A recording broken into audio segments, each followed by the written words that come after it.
So we're with John Cochran at beautiful Glen Abbey Golf Course, and we're just talking to John about some of the faults he sees in a lot of his students. We were just talking about one in particular. What were you noticing in the last student you were just working on? So the tendency on his backswing pivot is his right hip will have a slight lateral slide to it. So when you do a crisscross drill, instead of the hip going behind, he will move laterally to the side, and then it causes him to tilt to the top and makes his arms go high, and everything else up, and then right? Exactly. So he slides instead of rotates. Right. So one of the reasons that happens is this is a guy who sits at his desk all day long, hips get really tight, then he comes up to the golf course, wants to be able to rotate when his life's not about rotating. So if he's on the golf course at home, the one thing we got to be doing is understand that, if you're all tight to the outside of your hips, we got to be foam rolling that every day, just trying to loosen that stuff up. If we're already on the golf course, we don't have a foam roller. A couple of quick exercises we can do or stretches to loosen it up. So we'll get John to throw his driver behind his head just to make sure that he's got this nice straight angle to his spine. We'll kick our foot out in front of us.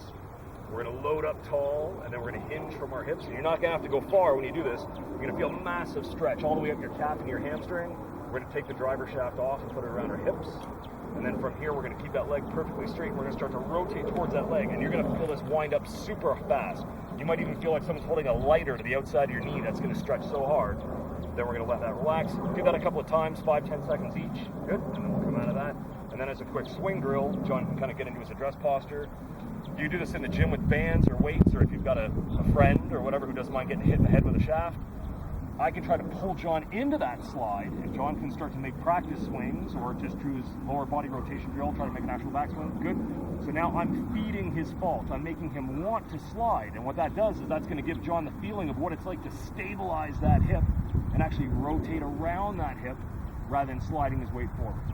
And after we did a couple of those with the last student and refilmed, what did we see? We saw more rotation with the hip. It's a rotation, better positioning in the golf swing. So it's going to do a couple of things. Like John said, it's going to set you up with your lower body so that we don't mess up our upper body.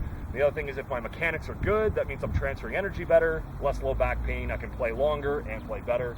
And that's a good tip for the month for your golf game.